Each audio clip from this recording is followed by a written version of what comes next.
Hello students, welcome back to my YouTube channel. तो हमने पिछले लेक्चर में आपके कुछ लॉज पढ़े थे, spectral distribution of energy in black body radiation पढ़ा था। तो आज जो हमने टॉपिक करना है वो आपका करना है प्लैंक्स रेडिएशन लॉ। ठीक है, इसमें सबसे पहले हमने जो पढ़ना है वो ये पढ़ना है कि जो डेरिवेशन है प्लैंक्स रेडिएशन लॉ की वो किस तरीके से आपकी होती है। तो चलिए आपका लेक्चर करते हैं स्टार्ट। तो देखिए, इस डेरिवेशन को स्टार्ट करने से पहले इसके बारे में आपको कुछ बताती हूँ।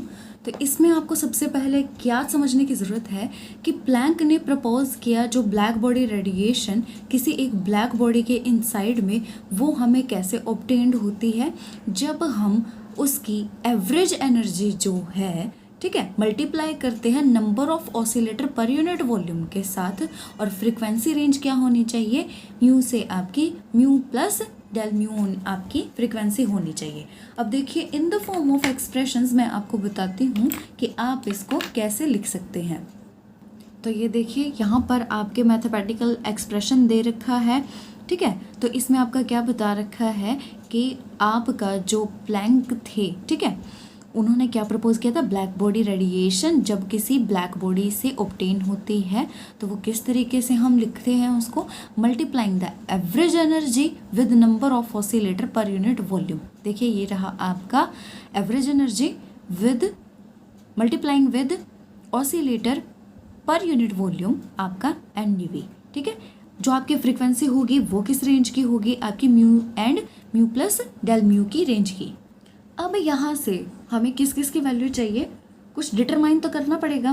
किसकी वैल्यू डिटरमाइन करेंगे हम, value of number of oscillator, यानी कि ये आपका, ठीक है, ये वाली क्वांटिटी एंड आपका कौन से वाली क्वांटिटी होगी, आपकी ये वाली। ठीक है, ये दोनों के दोनों क्वांटिटी आपको डिटरमाइन तो करनी पड़ेगी। तो इस चीज़ के लिए हम क्या करेंगे, तो देखिए, हम जब प्लैंक्स क्वांटम थ्योरी के अकॉर्डिंग जब बात करते हैं तो उसमें जो ऑसिलेटर होते हैं ये क्या कर सकते हैं, एब्जॉर्ब भी कर सकते हैं और एमिट भी कर सकते हैं रेडिएशन। ठीक है, और ये किस तरीके से कर सकते हैं, with discrete value of energy. उसको एनर्जी को हम डिस्क्रीट जब वैल्यूज आती हैं आपकी, वो किस तरीके से लिख सकते हैं हम, E = NH न्यू। ठीक है, यहाँ पर आपको पता ही है ये आपके नंबर हैं, ये आपका प्लैंक्स कांस्टेंट है और ये आपकी फ्रीक्वेंसी है। और नंबर आपके किस तरीके से हो सकते हैं, 0 1 2 एक्स्ट्रा सो ऑन आपके चलते रहेंगे। अब इसमें आपको क्या देखना है, अब आपकी बारी आती है यहाँ पर देखने की नंबर ऑफ ऑसिलेटर पर यूनिट वॉल्यूम, यानी कि ये वाली क्वांटिटी। तो करते हैं अब इसको थोड़ा सा डिटरमाइन करते हैं। तो इसमें क्या होगा, अगर हम ये जो आपका n है इसको ले लेके ये डिफरेंट उसमें लेवल्स में है तो ये डिफरेंट लेवल्स में कैसे आएगी, N0 N1 N2 and so on N तक आएगी आपकी। ये जो एनर्जी है ये किस तरीके से इस टर्म में डिफाइन हो सकती है आपकी, 0 H new 2 H new and so on NH new से। ठीक है, ये सारी की सारी इनकी वैल्यूज ही हैं। ठीक है, तो आप इसको इस तरीके से लिख सकते हैं और इनमें आप इसकी वैल्यू भी पुट ऑन कर सकते हैं। तो यहाँ पर आगे आपको क्या बताया गया है कि प्लैंक ने पहले तो आपका क्या किया, अकॉर्डिंग टू प्लैंक्स थ्योरी उसने एनर्जी को इस तरीके से डिफाइन किया, डिस्क्रीट वैल्यूज़ के अमाउंट में डिस्क्राइब किया, ठीक है, क्वांटम के अकॉर्डिंग। देन प्लैंक्स ने क्या किया, अप्लाई किया मैक्सवेल्स बोल्ट्जमैन स्टैटिक्स अप्लाई किया and law of equipartition of energy किया to the oscillators and observe that probability that an oscillator has energy E is given by this. तो ये आपका किस पे बेस्ड होता है, ये आपका क्लासिकल मैकेनिक्स पे आपका बेस्ड होता है। जैसे कि आपको पता है कि आपके ये वाली जो ऑसिलेटर वाली चीज़ें हैं, ऑसिलेटर के एब्जॉर्प्शन मोशन से रिलेटेड हो गई, आपकी एब्जॉर्प्शन हो गया और आपका एमिशन हो गया। तो ये जो एनर्जी होती है रिलेटेड, ये आपके किससे होती हैं, इससे होती हैं। तो ये आपका प्रोबेबिलिटी जो है ऑसिलेटर का एनर्जी उसकी बताने के लिए हम किसका इस्तेमाल करते हैं, इसका इस्तेमाल करते हैं। और इसको हम यहाँ पर एनर्जी किस तरीके से डिफाइन कर सकते हैं, according to Maxwell's Boltzmann statistics के अकॉर्डिंग। ये आपकी इक्वेशन इस तरीके से बन जाती है। ये आपके बहुत ही ज़्यादा फेमिलियर इक्वेशंस हैं जो कि आप पहले भी काफ़ी बार पढ़ चुके हैं। देन अब इसको अगर हम आपके क्या करें कि according to Maxwell Boltzmann law के अकॉर्डिंग लिखें तो आपका ये किस तरीके से आ जाता है, एन की अगर मैं बात करूँ लास्ट की, तो आपका क्या आएगा, एन नोट आपका आपके एक्सपोनेंशियल की power minus E n by में के टी। ठीक है, तो ये आपका यहाँ पर क्या बन गया है, एन एन की वैल्यू यहाँ पर आ गई है। अब हमने क्या करना है, ये वाली वैल्यू हमने जो ऊपर आपकी ये वाली इक्वेशन ली थी, इसमें ये वाली आपकी वैल्यूज़ पुट कर देनी है। सिर्फ आपको क्या करना है, इस n की जगह 0 1 2 3 जो यहाँ पर बताया गया है, इसको आपको पुट करना है। तो चलो इसे करके देखते हैं। तो देखिए यहाँ पर मैंने ये आपको करके दिखाया है स्टेप बाय स्टेप कि यहाँ पर आपकी ये वाली इक्वेशन में ये जो n की वैल्यू आपकी आई है, जब प्लैंक ने मैक्सवेल्स बोल्ट्जमैन स्टैटिक्स और law of equipartition of energy oscillator पे आपका लगाया, तो प्रोबेबिलिटी जो है ऑसिलेटर की एनर्जी होने की वो आपके इस तरीके से आ जाएगी। तो यहाँ पर आपको क्या करना है, बस इनकी जगह ये वाली वैल्यू पुट करने जानी है और n की value 0 1 2 3 so on up to n तक आपको लगानी है। तो देखिए ये सारी वैल्यूज़ मैंने यहाँ पर लगा दी हैं। उसके बाद क्या किया है, आपका एन नोट यहाँ से कॉमन आता है, आपको पता लग रहा है यहाँ पर भी है, यहाँ पर भी, यहाँ पर भी, यहाँ पर भी, एंड तक आएगा तो इसको कॉमन ले लो बाहर आप, और इसको आप क्या कर दो, इस तरीके से यहाँ पर लिख दो। तो एंड में जो आपका रिजल्ट आता है, इसको सॉल्व करने के बाद वो क्या आता है आपका एन नोट। इसको आप किस तरीके से सॉल्व करोगे ये आप मेरे को एक बार कमेंट सेक्शन में बताओगे। थोड़ा सा आपने मैथ्स में ये सारी चीज़ें सॉल्व करते आ रहे हो, बीएससी में तो ये आपका मेन है, अगर आप फाइनल ईयर में हो ये तो आपको पता होना चाहिए। तो प्लीज़ कमेंट सेक्शन में ये बताएं कि ये आपका कैसे सॉल्व किया गया है, कौन से आपके मैथ्स के फॉर्मूला से सॉल्व किया गया एक तरीके से, तो ये आपका यहाँ पर आप बताएंगे। इसके बाद आपका यहाँ पर क्या आता है मैं आपको बताती हूँ। तो ये जो आपकी इक्वेशन आती है, total number of oscillator N पर unit volume of cavity of black body आपकी आ जाती है। तो आपकी इक्वेशन आपकी यहाँ तक आ जाती है। और अगर हम टोटल एनर्जी की बात करते हैं यहाँ पर, तो टोटल एनर्जी जो है इन ऑसिलेटर्स की वो किस तरीके से आएगी, आपकी E T is equal to E into में आपका N1 2N2 3N3 plus so on आपका N तक आपका आ जाएगा। अब आपको क्या करना है, ये जो आपकी ई टी की वैल्यू आई है, ठीक है, इस ई टी की वैल्यू में आप क्या करेंगे, सब्सटीट्यूट करेंगे ई आपका is equal to h nu और वैल्यू ऑफ जो आपकी एन आई है, ठीक है, यहाँ से जो ये वैल्यू ऑफ एन आई है आपकी, ये आप इस इक्वेशन में पुट करोगे। तो चलिए करते हैं इसको पुट। ये रही आपकी इक्वेशन। अब इसमें आपको किसकी वैल्यू पुट करनी है, इसकी और इसकी। तो चलो करते हैं। अब ये क्या बनेगी आपकी इक्वेशन वो देखते हैं ज़रा।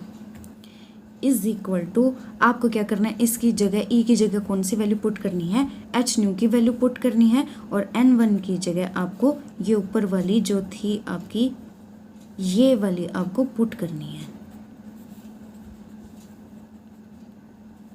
ये इस तरीके से आपकी इक्वेशन बनती जाएगी। सो ऑन आपको एंड वाली टर्म तक ये लिखना है। ये हो गया आपका। तो देखिए इसको सॉल्व आउट करने के बाद आपके पास क्या आता है, सारा कुछ कॉमन वगैरह लेने के बाद जैसे ये टर्म आपकी कॉमन आ जाती है, इनको आप कॉमन करके बाहर ले लो।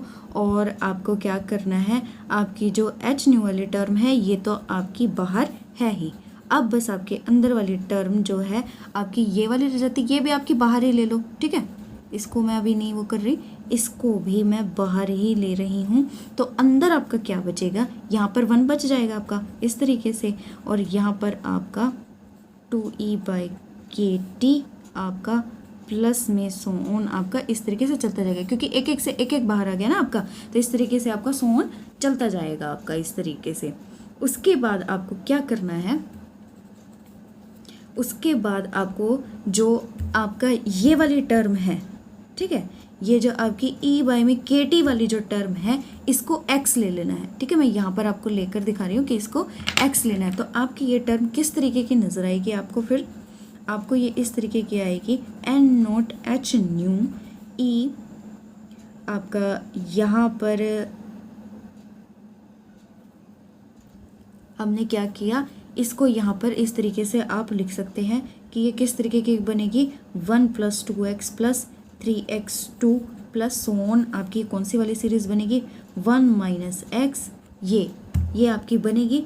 तो आपका सॉल्यूशन इसका क्या होता है वो मैं डायरेक्ट आपका लिख रही हूँ। ये सॉल्यूशन आपका इस तरीके से होता है और यहाँ पर आपका क्या आएगा, इसके टर्म्स में आपका आएगा 1 माइनस एक्स को आप लगा दो तो एक्स आपका क्या है, ई की एक्सपोनेंशियल की पावर आपकी माइनस ई बाई में के टी और आपका होल का -2 पावर।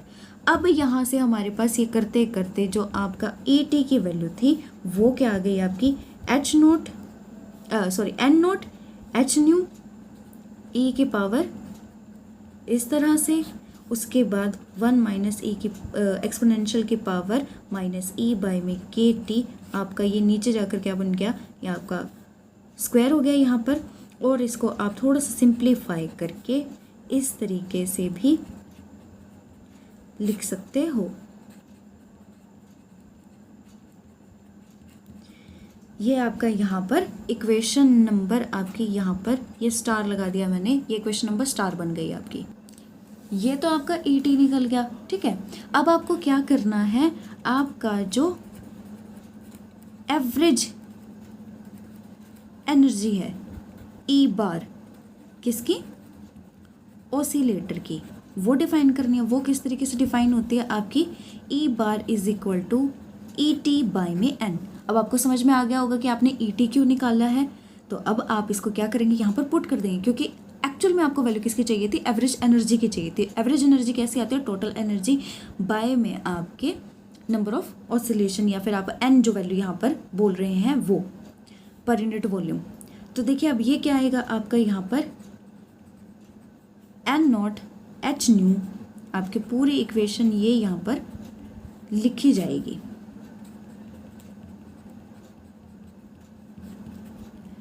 ये ऊपर वाली से ही आपको उतारनी है, ज़्यादा कुछ है नहीं आपके पास यहाँ पर, ठीक है। ये आपका एक और एन नोट आ जाएगा, उसमें तो है ही, तो दोनों से दोनों आपके क्या हो जाएंगे, कैंसिल हो जाएंगे। कैंसिल होने के बाद ये आपकी इक्वेशन इस तरीके की बन जाएगी, ठीक है। ये आपकी एक्चुअल इक्वेशन आ गई। अब हमने क्या करना है, आपका मल्टीप्लाई और डिवाइड करना है बोथ साइड आपका, ठीक है। मैं यहाँ पर ये लिख रही हूँ कि multiply and divide by both sides by exponential की power minus h nu by में के टी। तो हमारे पास इक्वेशन आपकी क्या आएगी, सिंप्लीफाई करके जो ई बार आपका एवरेज एनर्जी था वो आपका क्या आएगा, average energy h nu by में एक्सपोनेंशियल की पावर एच न्यू बाय में के टी -1। तो ये आपकी इक्वेशन आपकी मान लो डबल स्टार मैंने लगा दी, ये आपकी आ गई। अब इसमें आपको सिर्फ एक दो चीज़ें और ऐड करनी है, आपका काम ऑलमोस्ट हो चुका है। तो अब इसमें आपको क्या करना है कि प्लैंक जो था उसने जो कैलकुलेट किया था, क्या कैलकुलेट किया था, उसका नंबर ऑफ ओसिलेटर्स पर यूनिट वॉल्यूम, इसको याद रखेंगे आप। तो उसकी जो फ्रीक्वेंसी है, हैविंग फ्रीक्वेंसी इन रेंज क्या थी उसकी, आपकी v से आपकी कहाँ से कहाँ तक थी, यहाँ से यहाँ तक थी। तो अब इस चीज़ के लिए उसने क्या एक फैक्टर लगाने को बोला कि इस चीज़ के लिए आप क्या करेंगे, ये वाला फैक्टर ऐड कर देंगे बस इस वाली टर्म में, ठीक है। तो अब हमने सिर्फ यही काम आपका करना है, ठीक है। जो हमारी इक्वेशन है उसको क्या करना है, एनर्जी जो एवरेज एनर्जी पर यूनिट वॉल्यूम है उसको क्या बोलते हैं, एनर्जी डेंसिटी बोलते हैं। और किसके इनसाइड में, ये ब्लैक बॉडी चैम्बर के इनसाइड में है। तो अब इसको हम किस तरीके से लिख सकते हैं, आपकी रीअरेंजमेंट सी करके सारी वैल्यूज़ ऐड करके आप इसको किस तरीके से लिखोगे,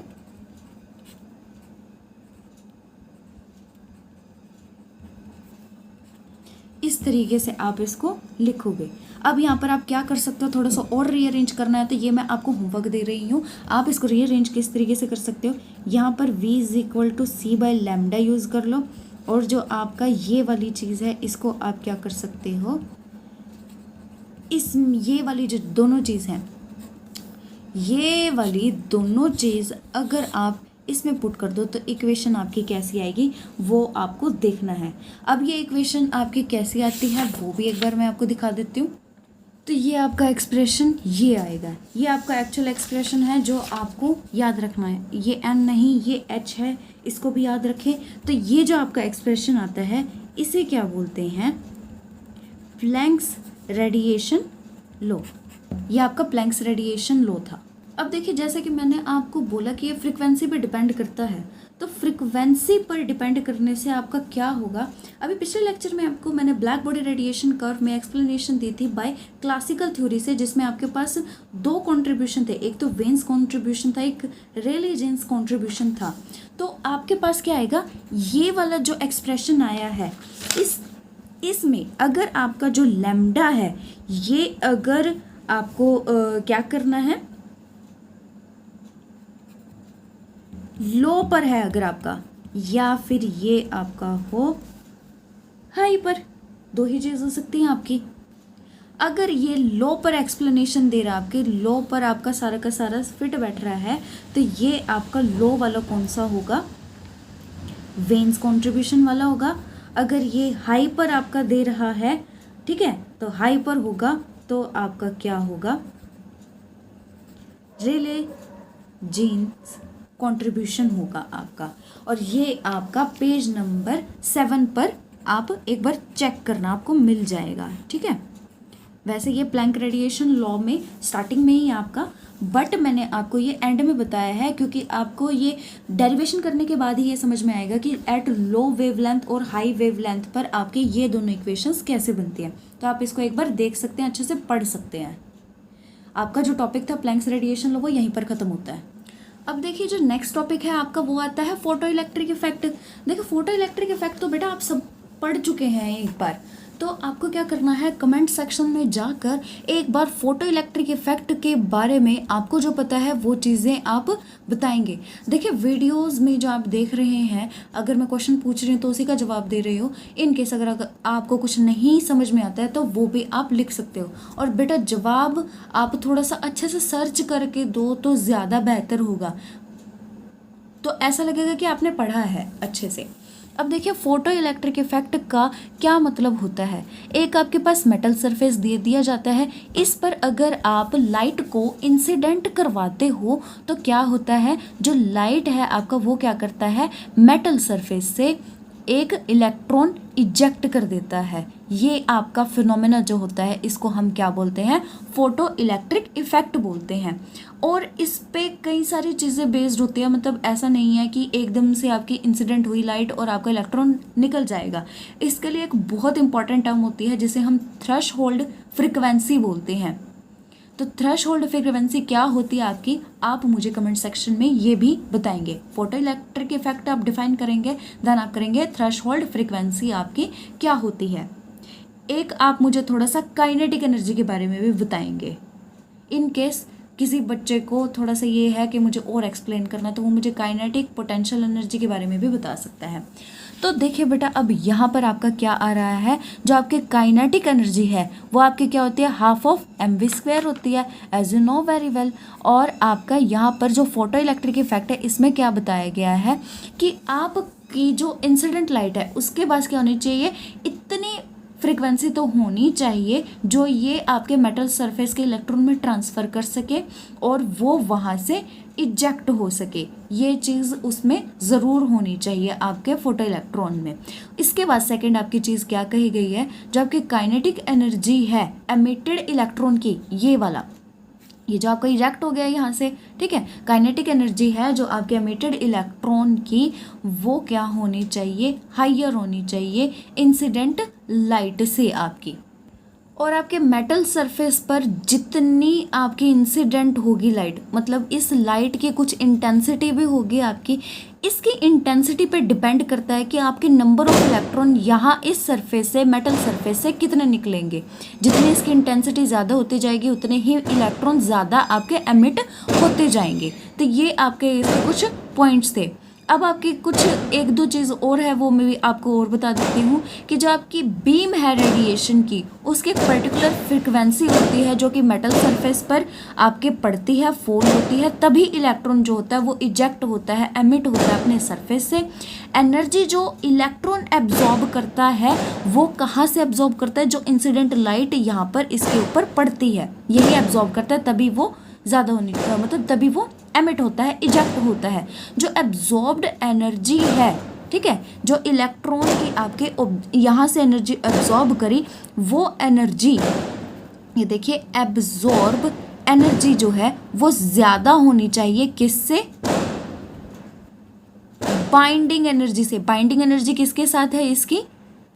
मेटल के साथ, ठीक है। तो एब्जॉर्प्शन एनर्जी जो है इलेक्ट्रॉन की वो ज़्यादा होनी चाहिए किससे? बाइंडिंग एनर्जी ऑफ मेटल से। तभी तो एब्जॉर्ब की हुई एनर्जी अगर ज़्यादा होगी तभी तो वो एकदम से बाहर निकलेगा, तभी तो वो बाइंडिंग एनर्जी को ओवरकम कर पाएगा। तो ये आपका पूरा का पूरा फोटो इलेक्ट्रिक इफेक्ट था। अब आपको बस एक छोटा सा काम दे रही हूँ, वो छोटा सा काम ये है कि ये करने के बाद आप क्या करेंगे, ये जो आपका Einstein's theory of photo electric effect है क्वांटम थ्योरी के अकॉर्डिंग, ये आप थोड़ा सा पढ़ेंगे, ठीक है। ये वाला बस इतना सा टॉपिक है, ज़्यादा बड़ा नहीं है, 1 पेज का है, आप पढ़ सकते हैं आराम से। थोड़ा बहुत और आपको कुछ सीखने को मिलेगा, खुद पढ़ोगे तो और अच्छे से समझ में आएगा, वरना I will explain in next class. अगर आप मुझे कहोगे कि ये चीज़ मुझे समझ में नहीं आई तभी मैं बताऊंगी, वरना मैं आगे बढ़ती जाऊंगी। सो lecture is over. Thank you so much. Have a nice day.